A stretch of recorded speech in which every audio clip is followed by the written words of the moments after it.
كروعنا wanaagsan daawade meel walba aad joogto ku soo dhawow qubanaha qoran ee aan maanta ku dul istaagi doona saddex qodob oo kala ah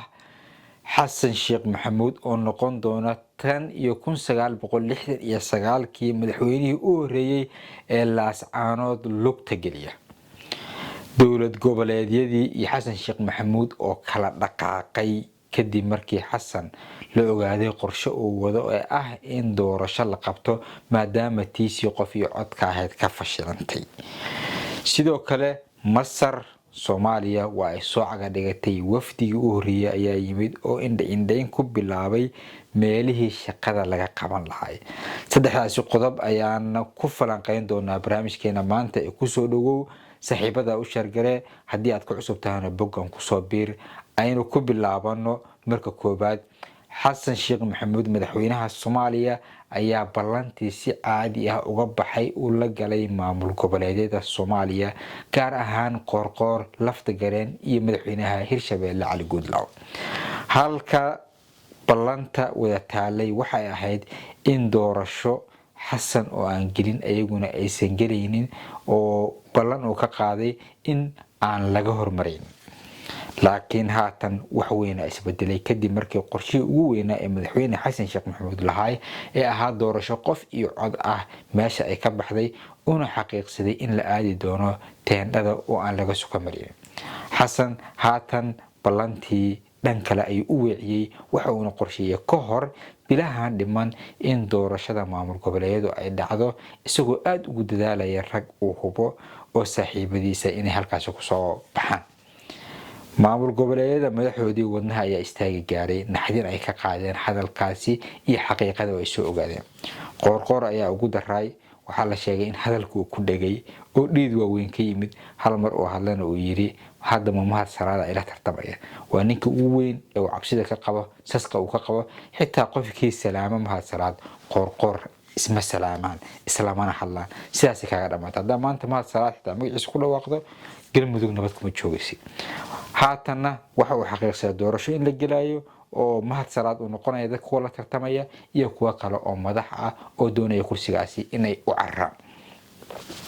madaxweyne Xasan Sheekh Maxamuud siyaasadu way wajiye badan tahay dantiisa markuu ka dhex arki waayay maamul goboleedii uu halka sano iyo xogaaga mid kasta ugu daray oo 5 sano iyo wax la jira ay sii ordayaan haatan wajiga ay u bedeshay doorasho ayaa la qaban rabaa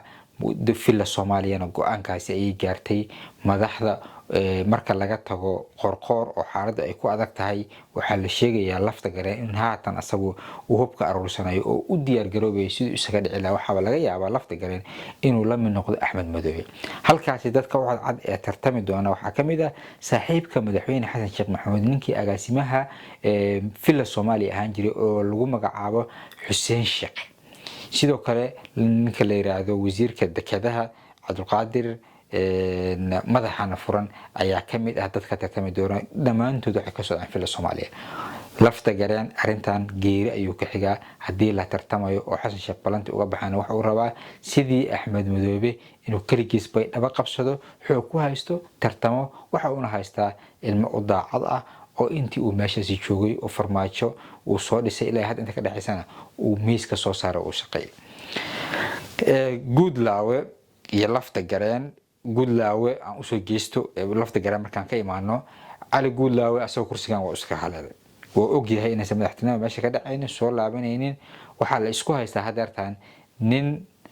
madaxweyne Xasan Sheekh Maxamuud beeshiisa ka mid ah oo hanti badan haysta caanka ah Soomaaliya hoteelo waaweyn leh iyo sidoo kale beesha beledweyne degta kursigan yaa la siin doonaa doodo halkaas ay ka taagantahay Guudlaaw waa laga gudbo inuu soo tartamina xitaa laga yaabaa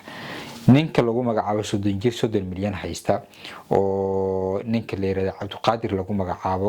hotel elite iskale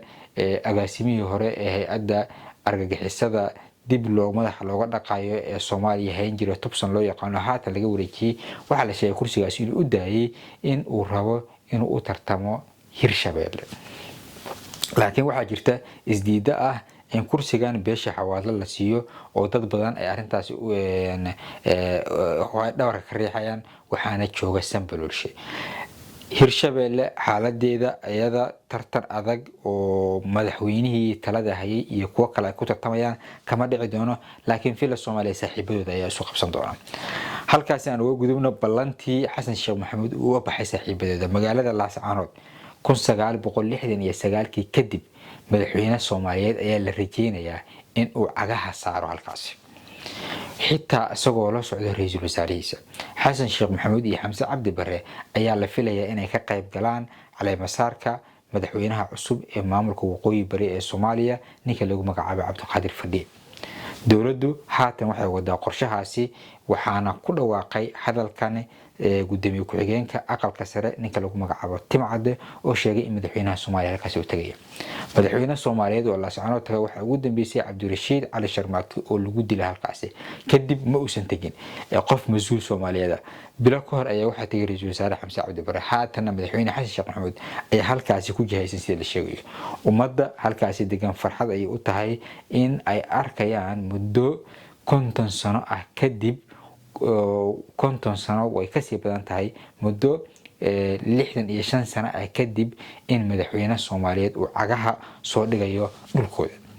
waxa ayna tani tahay fursada ka dhalatay dawlad goboleedka ee halkaas laga yeegleelay iyo sidoo kale maamul goboleednimada ay qaybta ka noqdeen dadka maamulka waqooyi bari. madaxweynaha ayaa ujeedkiisu waxa ay tahay inuu adkeeyo dadka maamulkaasi ku bahoobay sidii ay u sii wada shaqeyn lahaayeen wadajir u ahaan lahaayeen maamulkaasna u noqon lahay mid hana qaada isla markaana dadka dhammaantood salaadiin odayaal dhalinyaro ciidan mid siyaasi ah uu gacanta u wada gelin lahaa. aynu u soo laabano Soomaaliya iyo Itoobiya iyo Masar baritanka dhulka Soomaaliya dhexdooda kala dhaxeeya. Masar waxa ay imaanaysaa Soomaaliya ciidamadooda guutooyinkii u horeeyay ayaa asbuucyada la soo socda cagaha soo dhigan doona. haatan Soomaaliya waxa ku sugan saraakiil khubaro ah oo masaari ah kuwaasi oo indhayn ku sameynaya goobaha ay degayaan ciidamada masaarida ah difaacooda sidoo kale meelaha laga soo weerari karo iyo inay tahay dhul ku haboon ciidan inuu dego. kadib indhayntaani marka ay dib ugu laabtaan waxaa la rajeynayaa in ciidamada masaarida ah oo si caadi ah uga soo duulay wadanka Masar ay imaan doonaan guutida u horeysay Soomaaliya meelaha haatan la tagay ee la indhaynayna saldhig ay ka dhigan doonaan. ciidamada Burundi ay daris la noqon doonaan lana shaqeyn doonaan waxayna qayb ka yihiin ciidamada nabad ilaalinta ee Midowga Afrika ee ka shaqeynaya Soomaaliya sidii lagu gaarsiin lahay nabad buuxda ilaa ay ciidamada Soomaaliya ay noqonayaan kuwa dhameystiran amnigooda ku wareejin doona. arrintan Itoobiya si aad ah ay u khaylisay wax kasta ay sameeyeen dawladda federaalka ee Soomaaliya dagaha uma aysan dhiginin xitaa ra'iisul wasaare waa ninka ambassadorka u ah Itoobiya oo dhawaan la soo magacaabay oo in badan Soomaaliya u soo gafay laakiin dawladda federaalka ee Soomaaliya ka hoos baxday inay iska celiso ayaa maalinlooda wareysi u bixiyay wuxuu ka hadlay ciidamada masaarida ee Soomaaliya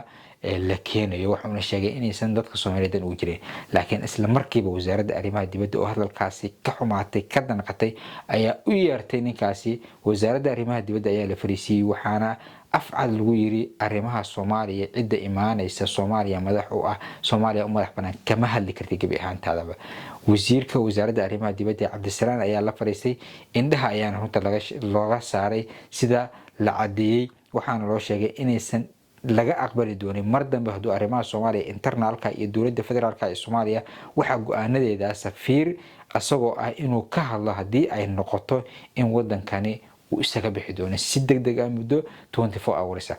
hadalkaasi digniintaasi oo cad waxa haysta safiirka Itoobiya Soomaaliya u fadhiya waxaana balan qaaday mar dambe uu arrimahaas ka hadlayna xitaa ciidamo masaari ah hadii safaaradda Itoobiya ay hordagayaan shaqadiisa ma aan kamana hadli karo arrintaasi. waa tahay daawadayaal falanqeynteena intaas ay ku egtahay fadlan hadii aad ku cusub tahay boggan Facebook aan ku leeyahay YouTube-ka muuqaalkan share gareey saaxiibadana u gudbi.